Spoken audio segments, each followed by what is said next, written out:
আমার গল্পটা সত্যি, তাই কারোর নাম বলবো না। আমার মাসির বর বিদেশ থাকে, তাই মাসি একটি ছোট ঘর ভাড়া করে মাসি এবং বোন থাকে। ঘরে একটি মাত্র খাট। মাসির বয়স ৩৬। মাসিকে যে কোনো ছেলে দেখলেই পাগল হয়ে যাবে। Figure ৩৬-২৮-৩৬ size. আমার বোনের বয়স ১৪। ১ বছর আগেকার ঘটনা। মাসি বাড়ি যেতে গিয়ে ট্রেন লেটের জন্য রাত ৯টা বেজে গিয়েছিল। আমি মাসির বাড়ি গিয়ে হাত মুখ ধুয়ে কিছু খেয়ে শুয়ে পড়লাম। রাতে ঘুম ভাঙল একটা অস্বস্তির মধ্যে। দেখি খাট একটা হয়, মাসি মধ্যিখানে আর বোন একপাশে। মাসির পা আমার গায়ের উপর এমনভাবে দিয়েছে যে আমার কলাটা মাসির পায়ের নিচে চাপা পড়েছে। মাসির ৩৬ সাইজের কমলা দুটো আমার গায়ের সাথে লেগে আছে। দেখে আমার কলা দাঁড়িয়ে গেল। আমার খুব ইচ্ছা করছিল মাসির কমলায় হাত দিতে। ভয় পাচ্ছিলাম মাসি যদি কিছু বলে। তারপর সাহস করে কমলায় হাত দিলাম, অমনি মাসি আমাকে আরো জোরে জড়িয়ে ধরল। আমি বুঝলাম মাসির ভাতার ৪ বছর বাড়ি নেই, মাসি কামের নেশায় পাগল হয়ে আছে। আমি মাসি ছায়াটা উঁচু করে খেলার মাঠে হাত দিলাম, দেখি খেলার মাঠ জ্বলে ভিজে গেছে। এইরকম করে কত সময় কাটল জানি না। সকালে ঘুম থেকে উঠে দেখি ৯টা বাজে। বোন স্কুলে যাবার জন্য তৈরি হচ্ছে। দেখি মাসি খুব সুন্দর সেজেছে আজ, মনে হয় যেন স্বর্গের অপ্সরা। মাসি আমাকে দেখে মিষ্টি একটা হাসি দিল। আমি একটু ভয় পেলাম, বুঝলাম মাসি রাতের ঘটনা সব বুঝতে পেরেছে। অবশ্য একদিকে খুশিও হলাম যে মাগি রাম থাপ খাওয়ার জন্য তৈরি আছে।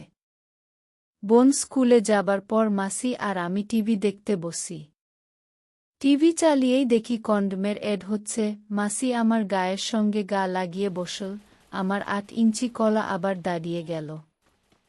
আমি মাসিকে কি করে বলবো বুঝতে পারছি না। এমন সময় মাসি বলল, আমার শরীরটা খারাপ লাগছে, আমি একটু শুয়ে ঘুমাবো। এই বলে পাশের খাটে শুয়ে ঘুমিয়ে পড়ল। আমিও সুযোগ পেলাম মাসির পাশে গিয়ে। আমি দিনের আলোতে মাসির কমলা দুটো দেখতে লাগলাম। ব্লাউজের ফাঁক দিয়ে কি সুন্দর দেখা যাচ্ছে দুটো কমলা। ফাফাফ। আমি আর নিজেকে সামলাতে পারলাম না, হাত দিলাম মাসির কমলায়। অমনি মাসি উঠে আমাকে জড়িয়ে ধরল। আমি তো অবাক হয়ে মাসিকে জিজ্ঞেস করলাম, মাসি তুমি ঘুমাওনি? মাসি বলল, না, তুই সাহস পাচ্ছিলি না দেখে আমি ঘুমের ভান করছিলাম। আমি যেন হাতে চাঁদ পেলাম। আমি বললাম, রাতের কথা তুমি বুঝতে পেরেছ? মাসি বললে, হ্যাঁ। মাসিকে বললাম, তাহলে বললে না কেন আমার কাছে যে তুমি আমাকে দিয়ে তোমার খেলার মাঠে ঠাপ খেতে চাও? মাসি বললে, আমার লজ্জা করছিল। আমি আর টাইম নষ্ট না করে পেটিকোট উঁচু করে মাসির খেলার মাঠে মুখ দিলাম। মাসি উত্তেজনা উ উ আয় উ ফাফ করে উঠল। মাসির শব্দ, আমি পাগলের মতো আরও জোরে খেলার মাঠ চুষতে লাগলাম। মাসি আমার মুখের পরে জল খসিয়ে দিল। আমি উঠে মাসির খেলার মাঠের চেরাই আমার খাড়ানো কলা ঠেকিয়ে জোরে চাপ দিলাম, অমনি কলাটার অর্ধেকটা ঢুকে গেল। তারপর আর একটা থাপে ঢুকিয়ে দিলাম। মাসি আয়া করে চেঁচিয়ে উঠল আর বলল, ৪ বছর উপোস আছি, আমাকে ঠাপিয়ে আমার খেলার মাঠে মাল ঢেলে দে। আমার এটা প্রথমবার, তাই অল্প কিছুক্ষণের মধ্যেই মাল বেরিয়ে গেল। কন্ডম না পরাই খেলার মাঠের মধ্যেই মাল ঢেলে দিলাম। এরপরে মাসির বুকের উপরেই শুয়ে পড়লাম।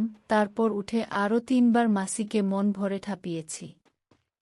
তারপর বোন স্কুল থেকে বাড়ি ফিরে আসলে আমি আর মাসিকে ঠাপাতে পারিনি। কিন্তু বোনের দিকে নজর দিতে দেখি বোন ও একটা মাল হয়েছে, ওকে না খেতে পারলে আমার জীবন বৃথা। রাতে মাসির গায়ের উপর দিয়ে হাত দিয়ে বোনের কমলা ধরে দেখি ডাসা মাল হয়েছে। আমার আরও জেদ চাপল, মালটাকে খেতেই হবে। তারপর কিভাবে বোনকে পুটিয়ে ঠাপালাম তা জানতে হলে গল্পটিতে প্রচুর পরিমাণে লাইক দিন। তারপরে এই গল্পটি বলবো।